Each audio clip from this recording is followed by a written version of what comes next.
Hi, it's Mike DelSignore, Massachusetts OUI lawyer. In today's video, I want to talk about the immigration impact of an OUI drunk driving offense in Massachusetts. Well, with President Trump doing a roundup and really targeting illegal immigrants or individuals that don't have proper status here, it's crucial that you should go to trial and fight the case. If it's a first offense, there's going to be very little downside if you lost. So you should almost always try to fight these cases, especially it's your first offense, unless there's no possibility of prevailing or very unusual circumstances. But hopefully you'll be able to fight the case and be found not guilty. Because an OUI offense, while normally it doesn't have immigration consequences for a first offense, things are changing with the new administration. So I be very cautious and conscientious about resolving an OUI offense if you're not a citizen. Certainly, there might be cases where you have no other alternative, but hopefully you can fight the case and take it to trial and prevail and be found not guilty. So in most courts, if you go to trial and lost a first offense OUI, you wouldn't be looking at serious, significant difference in punishment. A quaff is considered a conviction for the purpose of immigration, while so is a guilty. If you're charged with a second offense, you definitely need to consider fighting the case. While a second offense does raise the chances maybe there be committed time, and a second offense will have immigration consequences, certainly with the new administration, that could be an issue. So you want to try to fight any OUI offense if you can. And what does it mean to fight? It means you're going to go to trial in front of a judge or jury and be found not guilty. So a jury trial is 6 people randomly chosen from the community. The jury has to find unanimously the government proved that you were under the influence of alcohol. It's a high burden of proof. It's easy to get arrested for an OUI offense, hard to be convicted.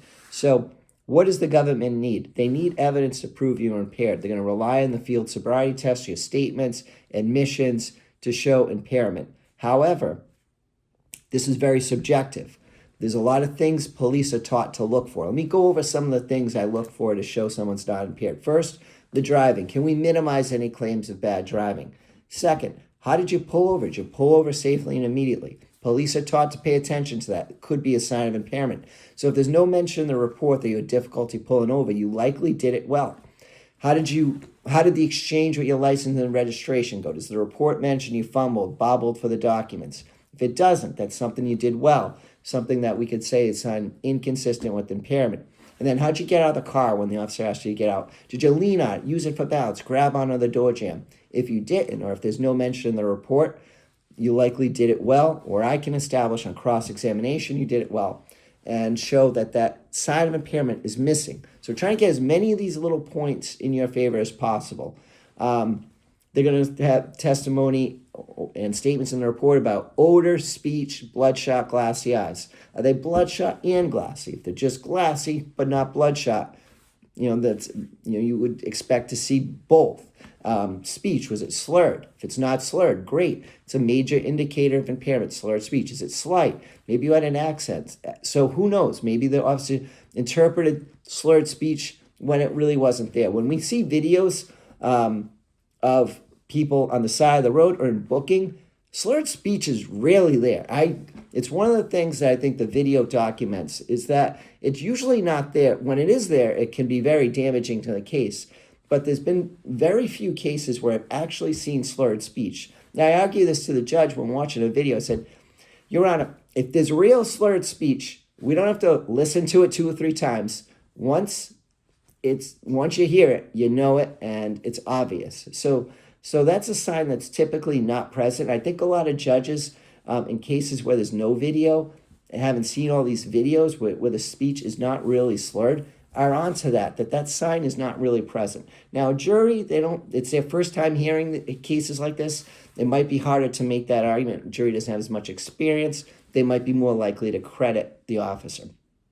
So how'd you do on the field sobriety? These tests is a lot of reasons people might not do well. So the idea that if you didn't do perfectly, it's because of alcohol is not fair. First of all, if you're not a citizen, there might be a language barrier. You might be unsure. You might be more intimidated by the police than other individuals. So these field sobriety tests are not perfect tests. There's definitely ways to attack them. I've attacked these tests my whole career. I can explain to you the strategies I've used over the years to get field sobriety, to have clients found not guilty even though the officer claims they failed field sobriety tests. There's a breathalyzer in the case. There's ways to get that excluded from evidence, so it's not automatically admissible.